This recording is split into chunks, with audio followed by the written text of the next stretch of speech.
couple of years ago, I spent a weekend with an early version of the McLaren Artura. And even though I thought it was a great supercar, I still thought there was a little bit of room for improvement.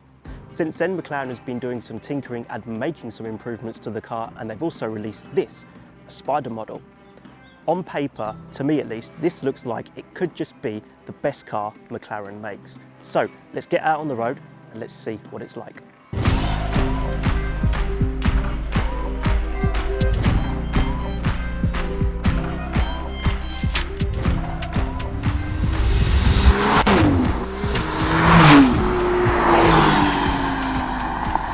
So the engine is a twin turbocharged 3-litre V6 hybrid, of course.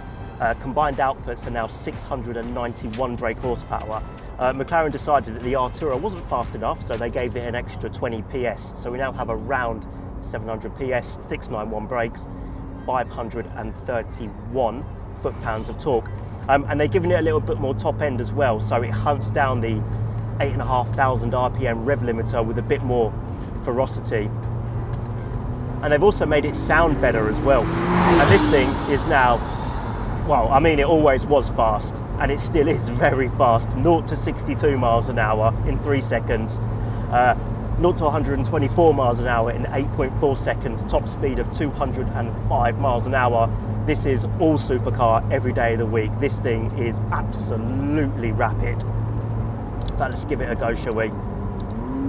Second gear.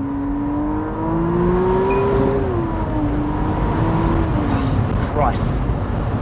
The way it now hunts down the rev limiter is just insane. Yeah, very fast. And we've got driving modes, so we've got Sport, which is the one I'm in at the right. So we've got these paddles on the left and right hand side. On the left hand side, it's for the handling modes. On the right hand side of the instrument binnacle, it's for the powertrain. So we're in Sport at the moment. Coming up to one of my favourite country roads, so we're going to put it into track, see what that's like on the public road, shall we? And see what it's like around some corners.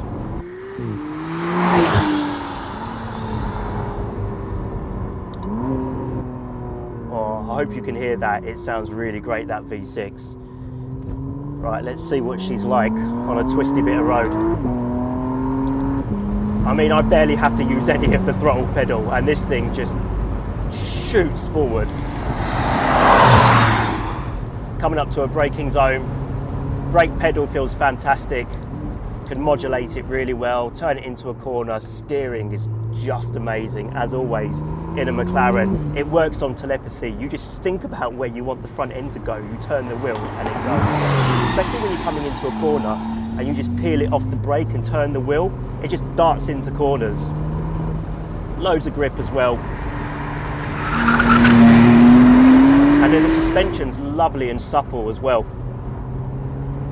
So when you really do want to get to it down a country road, the suspension just soaks up the worst of the road surface. You don't get deflected offline or anything like that. And that, combined with this really great steering, just gives you so much confidence behind the wheel.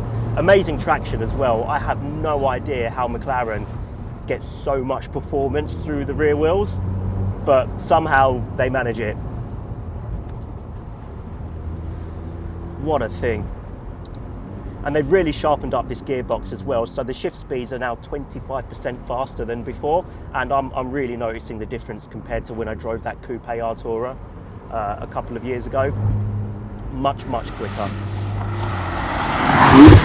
I mean, there, like, I've just got over a sequence of big bumps, and I've got it in comfort mode at the moment, and it just soaks them up. You can feel the suspension travel, you can feel it breathe. It's so nice. And then when you go up into sport mode, it gets a little bit bumpier, but it's still okay. Track mode is fine as well, but it depends. See, we're getting a bit more frequency there. Just depends on the road surface, really. But yeah, I just think it's better if you have the handling in sort of sport or comfort, and then you have the powertrain either in sport or track. That's a really nice setup for the public road. And then when you come into a town like this and you think, well, I don't want to pee anybody off, you can just pop it back down into comfort or even electric mode, And there you go. Just zooming along, electric only, not bothering anybody. I like it. It's a really civilized way of going about your business. And then when you get to a country road, like I'm about to again, just flick the switch, back up into sport or track, whatever your preference is. And you can open the taps up again. I can't tell you how great this thing is to drive. And then if you give it a bit of gas mid-corner, you can just feel the rear come round to meet you. It's just beautifully balanced. I've got a car in my way now. There's always somebody spoiling your fun.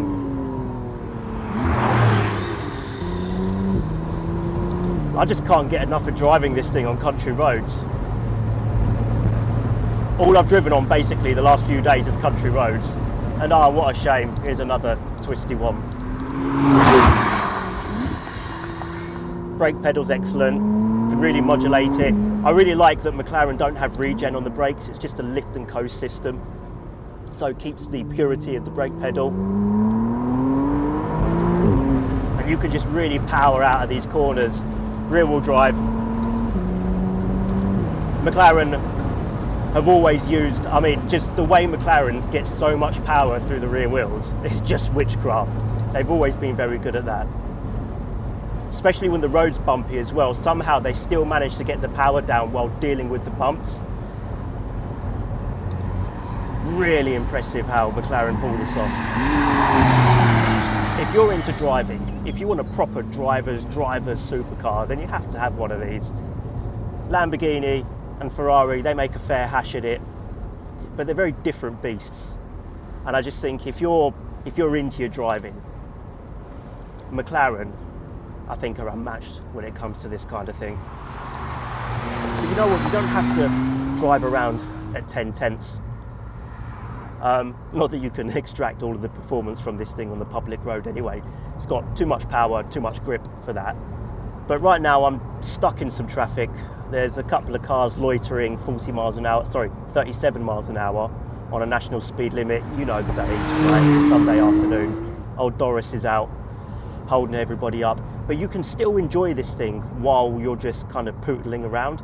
The cabin is just a really nice place to spend time. Seat's nice and comfy. It's a bit firm, but it's not uncomfortable at all. It's nice and supportive. Driving position, as always, spot on in a McLaren. You get nice and low in the car. Your bum's nice and low. Your knees are up here. It's almost like a racing driver position. Amazing view out, low scuttle, great visibility over the shoulder. And I'm in comfort mode at the moment, and it's just nice and refined. And you can just enjoy the sensations of the steering and the way the chassis moves around at low speed. You don't have to be hooning along to appreciate the dynamics of the car. And that, just coupled with this lovely suspension setup, it's just a nice car to float around in when you don't want to do any hooning, when you just want to have a nice summer's drive with the roof down. This car is perfect for it. And there's some nice features around the cabin as well. Bowers & Wilkins Hi-Fi, lovely Alcantara trimmed steering wheel, got these aluminium paddles, nice infotainment screen that's simple to use. It's positioned towards you as well. It all feels very driver-centric in here. Yeah, you could do some big mileage in this thing and not think twice. And then when the roof is up and you still want to enjoy the engine, then all you've got to do is press this button up here and the rear window goes down. Actually, that's when this car sounds best. When you've got the roof up and the rear window down, the amount of just noise it pipes into the cabin, it sounds really, really good. If you just want to go out for a little cruise on a summer's day or even a winter's day, this is a really nice car for it. I think this is spot on. So at the beginning of the video, I said that I suspected that this might be the best car McLaren makes. And after spending a few days driving it, I think I might be right, you know. There is a separation now between this and a 750S that wasn't quite there before. The 750 is now has more of an edge to it. you can think of it as a series production 765 LT. Whereas this is just a really lovely road car. A 750 is miles faster. Like, you think this is fast, and trust me, it is. A 750 is on a different planet. That thing is just an absolute weapon in a straight line. And it just has the edge and just a bit more dynamic prowess that this doesn't have.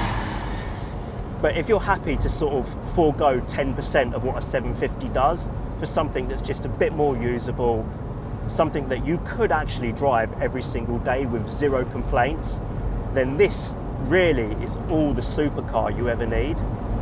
I think, and I'd have to back-to-back test them, and I know it's not really a direct rival, but I think I prefer it to a 296 GTB.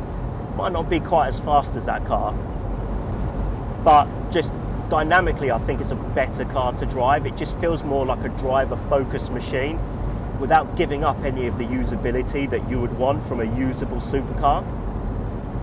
This, and look, you're spending 221,000 quid before options. This has 50 grand's worth of options on it, so we're looking at 270 grand. It's a lot of money, so you want to make sure that you're getting a lot of car for the money. And I think McLaren has just nailed it. They've absolutely nailed it. Yeah, this for me is now a very complete supercar. And I just don't know how you top it. Yeah, McLaren, they're on a roll right now. You best believe that.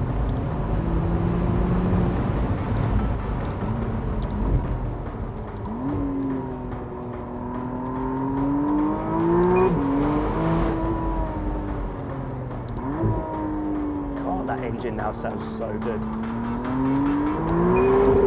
Woo.